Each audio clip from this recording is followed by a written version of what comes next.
Temptation by the shore. Maya's silent confession. This feels exposed. Like walking naked into a crowded room, only the room is my own head and the crowd is just you, I guess. But I have to get it out. It's pushing against my ribs, buzzing under my skin, making it hard to breathe normally these days. My name's Maya. I'm 28 years old, female, and I live in this small, quiet coastal town where the air always smells faintly of salt and kelp, and life moves at the pace of the tide. It's usually peaceful. Lately, though, my insides feel anything but. They feel like a storm gathering just offshore, all dark energy and restless waves. And it's all because of him. Liam. He's been in my orbit for a while now. We work in the same building, our paths crossing daily in the hallway, the break room, sometimes in quiet corners late in the afternoon when the office is emptying out. We started with polite nods, moved to brief chats about the terrible coffee or the relentless seagulls, then somehow drifted into longer conversations, shared lunches, a comfortable rhythm of easy camaraderie. I liked him, of course. He's kind, funny in a dry, understated way, and he actually listens when you talk. His eyes are the color of warm honey, and they crinkle at the corners when he genuinely smiles. All good, solid reasons to like someone, but that's not what this is about. Not just like. It started subtly, like a faint hum beneath the surface, a casual touch on the arm that lingered a second too long, sending a ripple up my spine.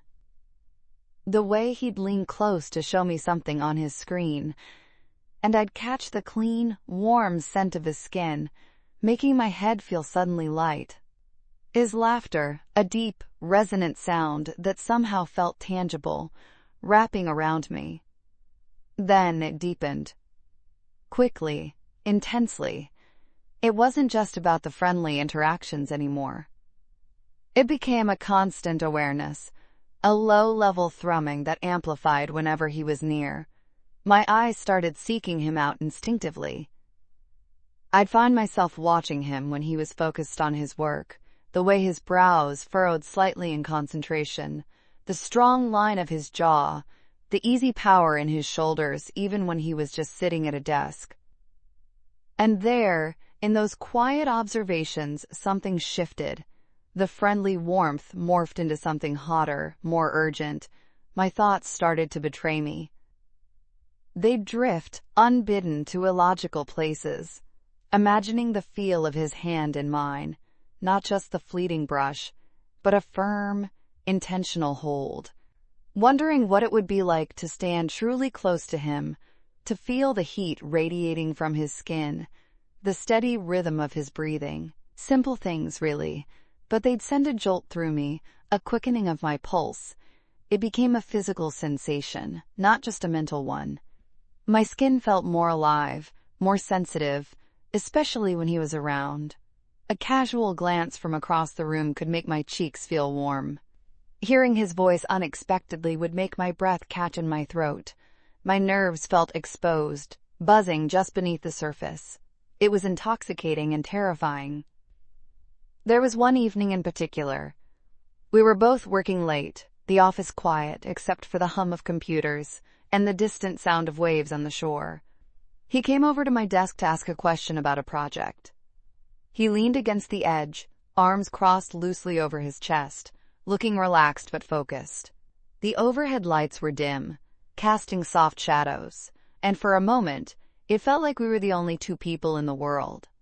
As he talked, I found my gaze fixed, not on his face, but on the strong column of his neck, the slight stubble along his jawline. I noticed the way his shirt sleeve was rolled up, revealing a sliver of his forearm, the fine hairs catching the light. My mind just stalled. I wasn't processing his words. I was processing him, the sheer physical presence of him, so close. My chest felt tight, a strange ache settling deep inside. My palms felt warm, almost tingly. I had this overwhelming urge, a fierce, silent craving, to reach out and touch him. Just a fleeting touch to feel the warmth of his skin, the texture of his shirt against my fingertips. The intensity of it startled me. I had to grip the edge of my desk, subtly, to keep my hands still. I nodded, made some coherent reply that I barely remember forming, my voice feeling thick and unfamiliar in my own ears. He gave a small, easy smile, said thanks, and pushed off the desk. As he walked away, I felt the air he'd displaced, and a rush of heat flooded my face. I had to sit there for a moment, focusing on breathing, willing my heart rate to slow back down. That night was a turning point. After that, the feeling stopped being just a possibility and became a constant, undeniable truth. I wanted him. Not just his company, not just his friendship. I wanted his closeness. I wanted the feel of him. I wanted things I hadn't allowed myself to think about in detail, things that felt both forbidden and desperately needed. My sleep became restless. My dreams were filled with his presence, not always doing anything explicit, but the feeling of him was there, the imagined weight of his head on my shoulder, the warmth of his hand holding mine. The simple, devastating intimacy of just being pressed close together. I'd wake up with that persistent ache, a hollow longing that no amount of coffee or distraction could fill.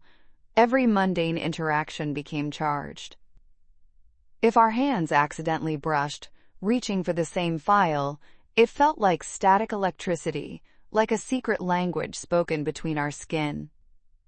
If he stood behind me in the queue for the coffee machine, I'd feel the heat radiating from his body, making the air around me feel thick and heavy. I'd find myself taking a little extra time, a little extra breath, just to prolong the feeling of his proximity. I started dressing differently, maybe? Subtly. Choosing fabrics I liked the feel of against my skin. Things that made me feel more confident, more receptive, I guess. Not for him to notice explicitly, but just to feel some alignment between my outward self and the simmering intensity inside. It was a small, private rebellion against the composure I had to maintain every day. Maintaining that composure was exhausting. It felt like wearing a mask, a smooth, calm surface stretched taut over something wild and churning underneath. Every smile, every casual word, every moment of eye contact was a tightrope walk. I was terrified he would see it in my eyes, hear it in the tremor of my voice, feel the desperate pull emanating from me. But the desire didn't fade. It grew. It became a constant, low-level fever. It wasn't just about imagining things anymore. It was a deep, physical need, a yearning for connection that felt primal. To feel the texture of his hair between my fingers, to trace the line of his collarbone, to know the sheer solid reality of him pressed against me. The thoughts weren't just drifting. They were consuming. They'd flash into my mind at the most inconvenient moments in the middle of a meeting, waiting at a traffic light, trying to read a book.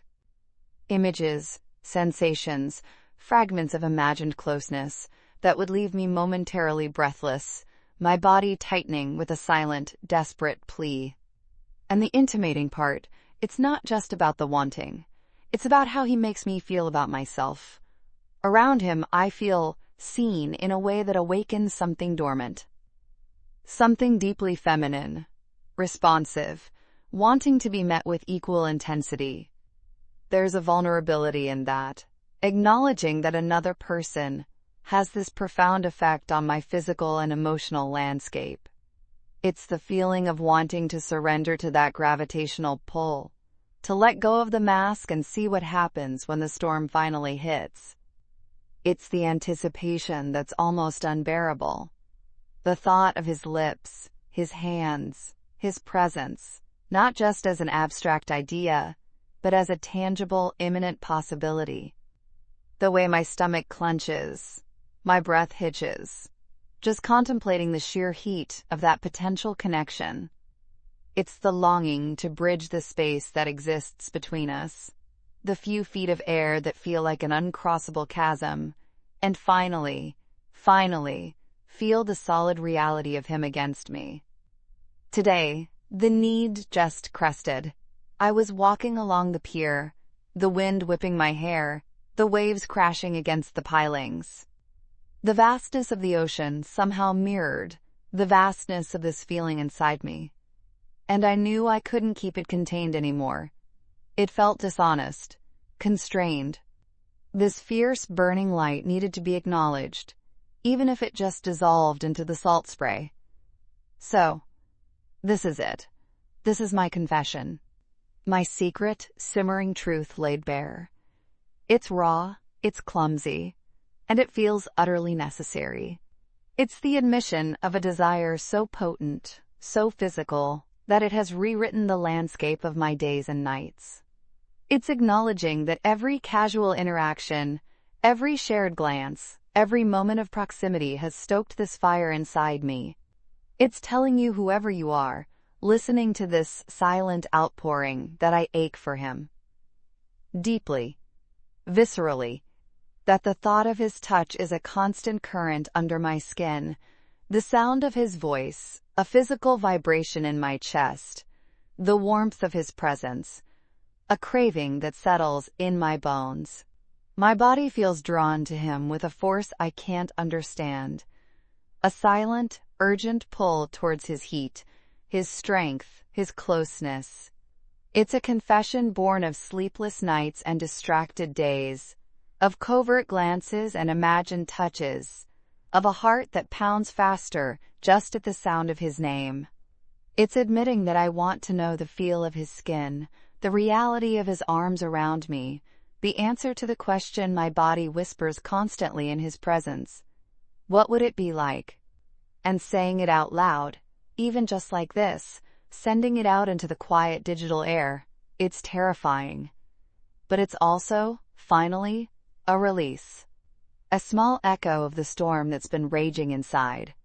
Now, to figure out what happens next, the waves keep crashing. The air still smells of salt. And the ache is still there, maybe a little sharper now, waiting.